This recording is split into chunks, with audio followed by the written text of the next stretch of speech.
Rome हांगाचे Saint Peter बासिलिकान काल जाल्ल्या एका खाशेल्या सुवाळ्यान गोंय आनी दमणाचे आर्च बिशप फिलीप नेरी फेरांव हांकां कार्डिनल म्हूण बडटी दिली.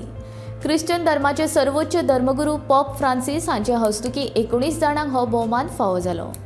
तातूंत आर्च बिशप फेरांव आनी हैदराबादाचे आर्च बिशप एंथनी पुला हे दोग भारतीय नागरीक आसात. फेरांव हे कार्डिनल जावपी 6वे गोंयकार. आर्च बिशप पुला हे कार्डिनल जावपी अनुसूचित जातींतली पयलीच व्यक्ती. संवसारभरांतले हे नवे 19 कार्डिनल पॉप सायबाच्या आघाडीचेर सल्लागार आनी प्रशासक म्हूण काम करतले. गरज पडल्यार 80 वर्सां सकयल्या हेर कार्डिनलां वांगडा नवो पॉप सायब वेंचून काडटले. कार्डिनल फिलीप नेरी फेरांव 15 सप्टेंबराक रोमांतल्यान येतकच पोरण्या गोंयच्या सेंट कॅथेड्रलांत खास प्रार्थना सभा आयोजीत करतले. ते कार्डिनल जाल्ल्यान गोंयकार क्रिस्ती समाजांत खोशेचें ल्हार पातळ्ळां.